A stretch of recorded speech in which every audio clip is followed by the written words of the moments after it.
जय हिंद दोस्तों, स्वागत है आपका द कॉन्सेप्ट क्लासेस के यूट्यूब चैनल पे। देखिए दोस्तों, कल हमने मानव कंकाल तंत्र के बारे में विधिवत पढ़ लिया था। 206 हड्डियां होती है, 206 हड्डियों को हमने पूरा विधिवत से पढ़ लिया था। यदि आपने वो वीडियो अभी तक नहीं देखा है तो आप हमारे यूट्यूब चैनल पे जाएंगे और उसमें वीडियो के प्लेलिस्ट में जाएंगे, आपको सारा वीडियो ह्यूमन स्केलेटल सिस्टम मानव कंकाल तंत्र का वीडियो मिल जाएगा। 2-3 वीडियो है, आप उसको देख लीजिए, आपको 206 हड्डी पूरा जबान पे याद हो जाएगा बाबू। एक बार आप देख लेंगे पूरा 206 हड्डियों को जबान पे याद हो जाएगा। आप किसी भी एग्जाम में जाएंगे आपको कोई दिक्कत नहीं होगा।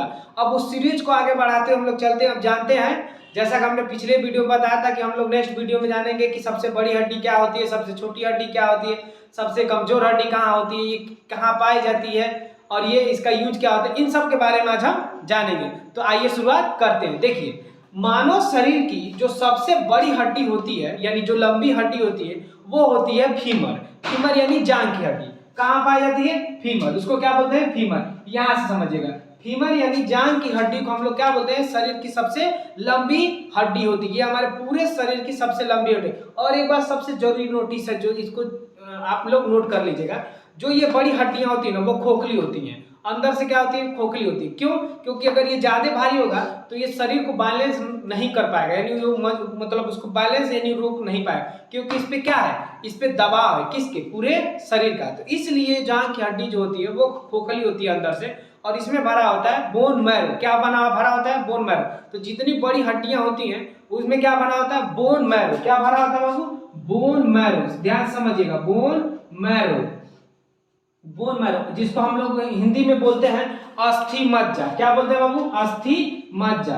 क्या बोलते हैं? अस्थि मज्जा। ध्यान समझिएगा, अस्थि मज्जा। अस्थि मज्जा क्या होती है? ये जालीनुमा संरचना होती है जो हड्डियों के अंदर भूरा भूरा पाया जाता है। जालीनुमा संरचना होती है, ये हड्डियों के अंदर कहाँ पाई जाती है? हड्डियों के अंदर पाई जाती है, जालीनुमा संरचना होती है। और इनमें निर्माण होता है आरबीसी का। आरबीसी को बोले तो ब्लड यानी रक्त या फिर रुधिर, जिसको आप लोग बोलते हैं। समझ में आ रहा है? तो इसमें निर्माण किसका होता है? तो अस्थि मज्जा में निर्माण किसका होता है? तो ब्लड का। ब्लड यानी रक्त का निर्माण होता है अस्थि मज्जा में। ये कहाँ पाया जाता है? हड्डियों के अंदर। ध्यान समझिए, जब आप चिकन वगैरह खाते हैं या फिर कोई भी हड्डी लाते हैं तो उसमें जो आप खूब बढ़िया से उसको फोड़ के देखिएगा तो भूरा भूरा निकलेगा। वो क्या होता है? वही बोन मैरो होता है। जो भूरा भूरा जालीनुमा होता है उसकी संरचना, वो भूरा भूरा होता है, चॉकलेटी कलर का। वो क्या होता है? वो बोन मैरो ही होता है। अब ध्यान से समझिएगा बात। तो शरीर की हमारे सबसे बड़ी जो हड्डी होती है वो होती है फीमर। इसको हिंदी में बोलते हैं उरु। क्या बोलते हैं? उरु। ये पाया कहाँ जाता है? तो पाया जाता है जांघ में। कहाँ पाया जाता है? जांघ। जांघ समझना ना,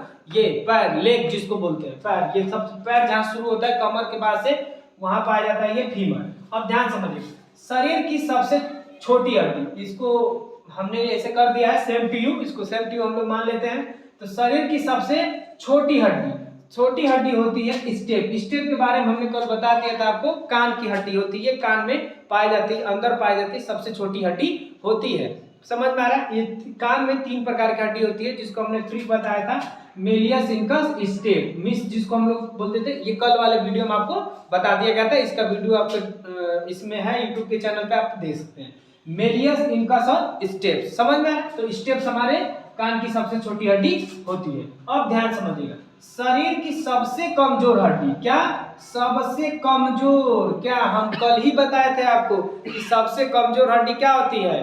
हौसली यानी कॉलर बोन, जिसको हम लोग क्या बोलते हैं? कैल्वी। क्या बोलते हैं? कैल्वी। कि यहाँ होता है, इसको ब्यूटी बोन भी बोला जाता है। गांव देहात की भाषा में इसको हौसली भी बोला जाता है, क्योंकि यहाँ पे गांव देहात की महिलाएं यहाँ पे हौसली नामक एक वो क्या बोलते हैं आभूषण पहनती है, जिसको हौसली हम लोग बोलते हैं। समझ में आ रहा है? तो कैल्विक यानी कॉलर बोन, इसको हौसली बोलते हैं। क्या बोलते हैं? हौसली या फिर कैल्विक यानी कॉलर बोन। यहाँ पे हमने लिख दिया है, ये शरीर की सबसे कमजोर हड्डी होती है। अब बात समझिएगा, सबसे मजबूत हड्डी, क्या चीज? सबसे मजबूत हड्डी। हमारे शरीर की सबसे मजबूत हड्डी होती है जबड़े की हड्डी। क्या होती है? जबड़े की हड्डी। यहाँ ये जबड़े की हड्डी, ये क्या होती है? सबसे मजबूत हड्डी होती है, जिसको डेंड्राई बोलते हैं। क्या बोलते हैं? डेंड्राई। ये सबसे मजबूत हड्डी होती है। यहाँ पे ध्यान समझिएगा, हमारे शरीर की सबसे मजबूत हड्डी होती है डेंड्राई, लेकिन शरीर का सबसे कठोरतम भाग, सबसे कठोर भाग क्या होता है? तो वो होता है इनेमल। क्या होता है? इनेमल। क्या होता है जी? इनेमल। हम यहाँ पे लिख देते हैं इनेमल। क्या होता है? इनेमल। ये दांत में पाया जाता है। कहाँ पाया जाता है? तो दांत का जो एकदम ऊपरी हिस्सा होता है ये सफेद वाला भाग, इसको कहते हैं इनेमल। क्या कहते हैं? इनेमल। ये हमारे शरीर का सबसे कठोर भाग होता है। क्या होता है? शरीर का सबसे कठोर भाग होता है। समझ में आ रहा है? सबसे कठोर भाग क्या होता है? इनेमल यानी दांत। अब ध्यान समझिएगा, जो हमने कल बताया था कि पैर में एक हड्डी पाई जाती है जांघ के नीचे, पटेला के नीचे, उसका नाम क्या होता है? टिबिया। क्या होता है? टिबिया। टिबिया नामक हड्डी हमारे शरीर की सबसे चमकीली हड्डी होती है। ये क्वेश्चन लगातार कई बार पूछा हुआ है एसएससी और अन्य में, अन्य एग्जाम में जो भी आप लोग देते हैं, इसमें टिबिया नामक हड्डी या फिर सबसे चमकीली हड्डी कहाँ पाई जाती है? तो वो होती है टिबिया। क्या होती है? टिबिया। वो कहाँ पाई जाती है? पैर में। कहाँ पाई जाती है? पैर। तो टिबिया नामक हड्डी कहाँ पाई जाती है? पैर में। कहाँ पाई जाती है? पैर में। समझ में आ रहा है? सबसे चमकीली हड्डी कौन होती है? टिबिया। क्या होती है? टिबिया। फिबुला नामक हड्डी कहाँ पाई जाती है? ये आप हमें कमेंट करके बताइएगा कि फिबुला नामक हड्डी कहाँ पाई जाती है। अब ध्यान समझिएगा, ये तो हमने बता दिया। देखिए कि जितने भी बड़ी हड्डियां होती है, ये पैर की हड्डियां क्या होती है? खोखली होती है। ये तो आप हमें शुरू में बता दिए। अब ध्यान समझिएगा, जो हड्डियां होती हैं, तो हड्डियां जब ज्वाइंट करती हैं तो ज्वाइंट में उनके पास एक लिक्विड होता है जिसको हम लोग बोलते हैं साइनोवियल लिक्विड। क्या बोलते हैं? Synovial liquid. ये हड्डियों का ग्रीस होता है। ग्रीस यानी मोबिल, आप समझ सकते, ग्रीस मोबिल होता है। जैसे आप पार्ट पूजा, जैसे साइकिल वगैरह चलाते हैं, गाड़ी वगैरह चलाते हैं, तो उसके चैन वगैरह में या फिर उसके पार्ट पुर्जे में आप ग्रीस वगैरह लगा देते। क्यों? क्योंकि घर्षण बल कम हो जाए, वो अच्छे से काम करे, खूब अच्छा से काम करे, उसमें मतलब घर्षण उसका कम हो जाए, ज्यादा रगड़ न खाए। तो हड्डियां भी तो काम करती हैं, हड्डियां भी तो मुड़ती हैं, चलते हैं, दौड़ते हैं, सब हम लोग काम करते हैं। तो इनको भी तो चाहिए ग्रीस मोबिल। तो वो ग्रीस मोबिल का काम कौन करता है? Synovial liquid. कौन लिक्विड? साइनोवियल। तो जैसे आप मशीनों में, गाड़ियों में, अपने साइकिल वगैरह में आप लोग ग्रीस मोबिल डालते हैं, वैसे हड्डियों का ग्रीस मोबिल क्या होता है? ये साइनोवियल लिक्विड होता है, जिसको हम लोग साइनोवियल द्रव के नाम से भी जानते हैं। समझ में आ रहा बाबू? अब ध्यान समझिएगा, साइनोवियल द्रव की कमी से जब ये जैसे ही उम्र बढ़ता है, मतलब उम्र बढ़ने का मतलब ये हुआ जब आदमी बुजुर्ग होने लगता है, जब धीरे धीरे उम्र बढ़ती जाती है, उम्र आदमी जब बुजुर्ग होने लगता है, तो इस साइनोवियल लिक्विड जो होती है वो कम हो जाने लगती है। तो कम होने की वजह से इसमें गठिया रोग हो जाता है। कौन सा रोग हो जाता है? गठिया। अब हड्डी जो है काम अच्छे से नहीं करेगी। आप ऐसे जैसे बैठेंगे तो चो चो हड्डी बाजेगी, पूरा हाथ पैर की हड्डी पूरा, मतलब समझिए बुढ़ौती में हालत खराब हो जाता है। तो किसकी कमी से गठिया रोग होता है? तो साइनोवियल लिक्विड के। किसकी कमी से? साइनोवियल लिक्विड की कमी से कौन सा रोग होता है? गठिया। ये कहाँ पाया जाता है? तो हड्डियों के ज्वाइंट में पाया जाता है। जैसे यहाँ पे ज्वाइंट हो गया, यहाँ पे ज्वाइंट हो गया, यहाँ पे पैर में, यहाँ पे हो गया टिबिया के पास, पटेला और टिबिया के पास, फीमर के पास, यहाँ पेल्विक के पास, कमर पे, ये सभी हड्डियों के पास क्या होता है? साइनोवियल लिक्विड की होता है। अब ध्यान समझिएगा, अब हम लोग समझते हैं, जैसे हम लोग कोशिका बहुत पहले पढ़ चुके थे, तो हड्डी भी एक कोशिका है, एक प्रकार की एक कोशिका है जो ड्रिल कोशिका होती है। ध्यान समझिएगा, तो हम लोग पढ़ते हैं अस्थि कोशिका के बारे में। कहाँ चले जाते हैं? अस्थि कोशिका के बारे में। ध्यान समझिएगा, अस्थि कोशिका यानी जिसको हम लोग इंग्लिश में बोलेंगे बोन सेल। यदि आप कोशिका के बारे में नहीं जानते तो इसके बारे में इसमें वीडियो हम लोग डाल दिए हैं, आप उसको जाकर वहाँ पे प्ले लिस्ट में देख सकते हैं कोशिका क्या होती है। अब ध्यान से समझिएगा, बोन सेल क्या होता है? तो सेल तो हम पढ़ाई दिए हैं, तो सेल को हम यहाँ पे ज्यादा उस पर फोकस नहीं करें, हम बोन सेल करेंगे। अब देखिए, बोन सेल होता है 3 प्रकार का। क्या कितने प्रकार का? 3 प्रकार का। पहला होता है ऑस्टियोक्लास्ट। क्या होता है? ऑस्टियोक्लास्ट। पहला क्या होता है? ऑस्टियोक्लास्ट। ध्यान समझिएगा, ये खराब हड्डियों को खा कर खत्म करता है। क्या करता है? खा। जैसे हमारे शरीर में जब कोई हड्डी मान लो टूट गई, खराब हो गई, तो उसको क्या करता है? उसको खराब। जैसे मान लो आपका हाथ टूट गया, तो हाथ और टूट गया, तो आप जाते हैं डॉक्टर के पास, तो प्लास्टर ऑफ पेरिस पीओपी लगा के उसको ऐसे छोड़ देता है, आप ऐसे 1 महीना तक करते रहिए। तो आपने कभी सोचा वो हड्डियां कैसे जुड़ता है? तो जो खराब हड्डी होती है ना, उसको ऑस्टियोक्लास्ट खा के खत्म कर देता है। तो जब खा के खत्म हुआ तो उसके बाद, तो ऑस्टियोक्लास्ट के बारे में हम समझ रहे थे। ऑस्टियोक्लास्ट क्या होता है? ध्यान से, तो ये खराब हड्डियों को खाकर खत्म करता है। तो अभी बताइए, तो जब खा के खत्म कर दिया तो कोनो न कोनो होना चाहिए बनाने वाला ना। तो इसलिए पहले ये समझिए, खा के खत्म करता है यानी खराब हड्डियों को खा के खत्म करने का काम कौन करता है? ऑस्टियोक्लास्ट। कौन करता है? ऑस्टियोक्लास्ट। कौन करता है? ऑस्टियोक्लास्ट। इसलिए इसको हम लोग बोन ईटिंग सेल भी कहते हैं। क्या कहते हैं? बोन ईटिंग, माने ईटिंग, खा खत्म कर दिया।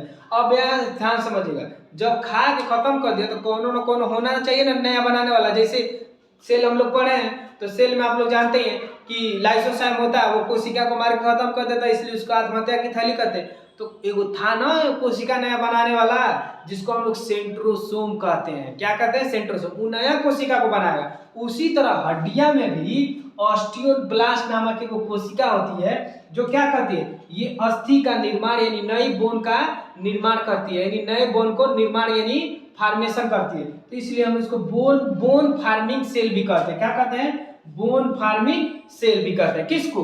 ऑस्टियोब्लास्ट को। अब ध्यान समझिए, ब्लास्ट का मतलब फूट जाना, कुछ बड़ा होना। तो ये बनाएगा तो बड़ी हड्डी बनाएगा, ऐसे याद कर ले, हड्डी बनाएगा, खूब बड़ा हड्डी बनाएगा। तो ऑस्टियोब्लास्ट क्या करेगा? हड्डियों को भड़काएगा यानी बनाएगा। ध्यान समझिए। और तीसरा क्या होता है? ऑस्टियोसाइट। क्या होता है? ऑस्टियोसाइट। ऑस्टियोसाइट क्या करता है? ये हड्डियों को परिपक्व बनाता है। क्या करता है? परिपक्व मतलब मेच्योर बनाता है, इसलिए इसको हम लोग मेच्योर सेल भी कहते हैं। समझ में आ रहा है बाबू? अब ध्यान समझिएगा, हड्डियां जो होती है हम लोग की, ये लगभग हम लोग जब 30 की उम्र में जाते हैं, किसकी उम्र में, यानी आपका एज अगर 30 की उम्र तक है तो 30 की उम्र तक आपकी हड्डियों में क्या होता है? अधिकतम घनत्व होता है, मतलब मजबूत हो जाती है हड्डियां ना, पक के एकदम फिट। उसके बाद हड्डी अगर टूटी तब तो दिक्कत है, जुटने में बहुत दिक्कत होगा। लेकिन 30 साल से आप पहले क्या है, जैसे 15 साल, 16, 18, 20, 25, इसमें हड्डी अगर टूटता है तो मतलब ज्यादा नुकसान नहीं होता आपको, हड्डी जल्दी मेच्योर होने में मतलब मेच्योर बढ़िया से हो जाती है। लेकिन 30 साल तक हड्डियों में जो घनत्व आना होता है, डेंसिटी मतलब जितना भी मजबूती आना होता है, वो 30 साल तक आ ही जाती है। 30 साल के बाद दिक्कत है बाबू, इसलिए 30 साल के बाद ज्यादा कूदना फादना नहीं चाहिए, नहीं तो हड्डी टूटा तो फिर उसके बाद तो बवाल शुरू। अब ध्यान समझिएगा, जो हम लोग का स्कल होता है यानी खोपड़ी, इस खोपड़ी के यहाँ पीछे अगर आप ध्यान से देखेंगे तो यहाँ पे एक होल होता है। अगर आपको दिखेगा नहीं, लेकिन आप दाब के देखेंगे तो यहाँ खाली एक दबा हुआ जगह होता है। यहाँ पे ध्यान समझिएगा, इसको यहाँ पे खाली जगह होता है जिसको हम लोग फोरेमन मैंगमन बोलते हैं। क्या बोलते हैं? फोरेमन मैंगमन। ध्यान समझिएगा, ये क्या होता है? जितने भी हमारे शरीर से न्यूरॉन यानी वायर गए होते हैं, ये सारे के सारे हमारे बॉडी से सब एकदम चारों तरफ से ले आके यहीं से, ये बहुत बड़ा एक होल होता है, यहाँ से सब डाल दिया जाता है, सब यहाँ, इसको होल बोलते हैं, इसको फोरेमन मैंगमन होल बोलते हैं। यहाँ से सारी हवा, ये हमारे जैसे ये हमारा माइंड है ना, तो घर का जो एमसीबी बॉक्स होता है ना, ये हमारा एमसीबी बॉक्स है, यहाँ का गया तो सब गया। समझ में आ रहा? तो एमसीबी का लाइट गिरा है मेन, तो पूरा मकान का लाइट कटा, उसी तरह ये अगर एमसीबी गया तो पूरा बॉडी गया। समझ में आ रहा? तो ये बॉडी का जो तार गया होता है, जैसे एमसीबी का तार गया तो होल होता है ना, सब तार वहीं जाया होता है। अगर वहां तार काट दीजिए तब क्या होगा? तो सारा तार कहाँ से गया है? यही होल से गया होता है। समझ में आ रहा है? जैसे महिलाएं अपना बाल बांधती है ना, तो बाल बांध के खूब एगो जूड़ा बांध लेती है ना, तो जहाँ पे बांधती है तो वो क्या हो जाता है? फोरेमन मैंगमन। क्या कहलाता है? फोरेमन मैंगमन। ये यहाँ पे होता है, इसलिए यहाँ पे किसी को नहीं मारा जाता। कोई भी देखिएगा यहाँ पे आपको कोई मारेगा तो आप बोल दीजिएगा यहाँ पे मत मारिए। समझ में? क्यों? क्योंकि आपके पूरे बॉडी का न्यूरॉन जो वायर गया वो कहाँ से गया है? यहाँ फोरेमन मैंगमन से गया है। तो इसको बचाना जरूरी होता है। समझ में आ रहा है? हालांकि मस्तिष्क क्या होता है ये हम लोग आगे पढ़ेंगे, इसके बारे में ध्यान समझिएगा। तो आई होप कि आपको ये सारा चीजें आपको समझ में आ गया होगा। तो आप इस वीडियो को बढ़िया से देख लीजिएगा, इसका एक स्क्रीनशॉट ले लीजिएगा, और जितना भी हमने पढ़ा है आप उसको अपने कॉपी में एक नोट्स बना लीजिएगा। और कोई भी दिक्कत होगा तो आप कमेंट के माध्यम से हमें ये क्वेश्चन को पूछ सकते हैं। तब तक के लिए जय हिंद।